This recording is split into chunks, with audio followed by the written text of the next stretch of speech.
Hello, hello, everybody. Welcome back. We are excited to share our third principle with you. We've had the last two conversations around creating space and slowing down, and this one is probably one of my favorite. It is savoring beauty. And the first question people will say to me is, how does this relate to me in the context of my leadership role, in the context of a team and an organization? And I have thought about this at length because it does sound a little bit way out, right? People aren't necessarily talking about beauty in what this means for us as leaders. And when we think about beauty, how do you know if something is beautiful? That's the first question I ask myself, is that how do we know something is beautiful? And my answer that I come back to all the time is that I just notice. It sounds so simple, but I just notice what is around me. I notice, when I'm walking, no matter what the context, no matter what the environment, when I look about or when I consider something and my attention is caught by something, often it's something that I deem as beautiful, right? And this looks different to each of us. And so the main thing or aspect around savoring beauty is around, first and foremost, is presence.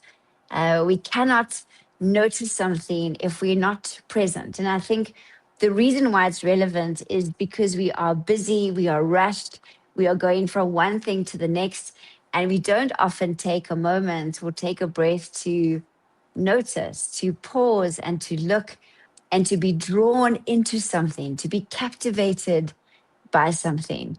And I think that's probably the most important aspect. And we all talk about presence, but what if we could talk about savoring beauty instead? And presence being the backdrop to that. And I think when you're speaking of that, as you are describing it, for me, it comes across as being able to be outside of yourself. So moving your attention from maybe what's happening internally or in your thoughts and everything that's going on, and shifting it to something outside, whether that be a beautiful tree or a flower or a building. And also, I think in the workspace, it might translate into really recognizing and appreciating the people around you in their efforts, or the outcomes that they are producing. Both are relevant. And making sure that you are savoring that kind of beauty as well. So it's not just like physical beauty, but the beauty of craft, the beauty of effort, the beauty of people engaging with something and with each other. Yeah. Yeah.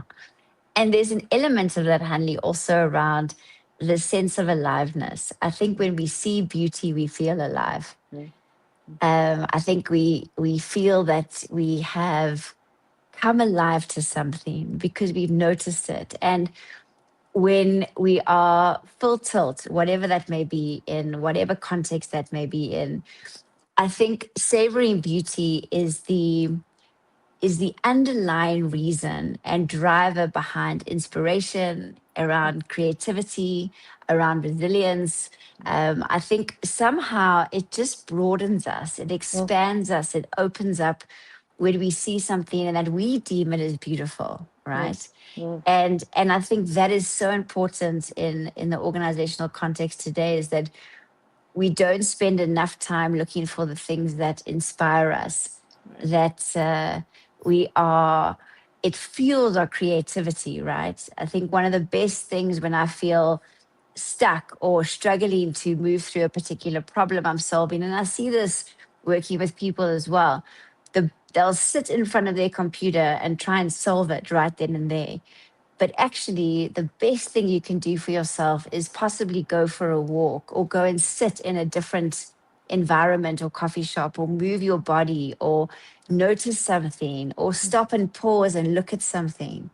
And that is incredibly powerful because you savor it, right? You notice it, you're intrigued by it. There's intricacy to it. And I think when we savor beauty, it also helps us equally to problem solve, to gain perspective, to look at something from a different point of view that we may not have considered previously. Yeah, I think it opens possibilities. I think that's for me what happens when you begin to engage with beauty in whichever shape or form that is. And it could be art, or as we said, like nature or architecture or a city or whatever. It could also be a spreadsheet. That's fine. Yeah, Could be a beautiful spreadsheet. I have no problem with that. Yeah, absolutely. But it also makes me think of, there is someone called Viktor Frankl who wrote a book called Man's Search for Meaning. And he says there are several ways in which you can bring meaning to your life, especially if you feel like you're in a bit of an existential crisis, or, you wake up in the morning and you think, what is going on here? Why am I even doing this work? Why am I bothering with this? And one of the ways is savoring beauty, is to say, like, take those moments out and savor beauty. I think it's because it connects to that aliveness.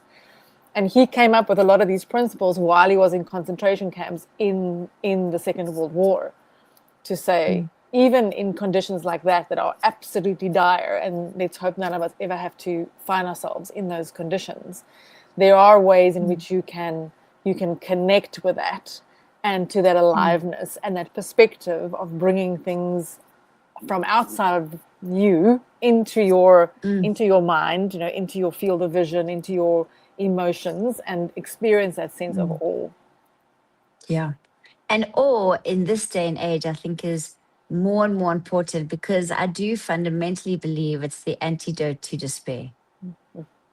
Agree. And we don't have to look very far to see a lot of despair and sadness around us in the world in which we live today. But when we can savor beauty, there's a meaningfulness, as you say, that comes from that. And that is beautiful.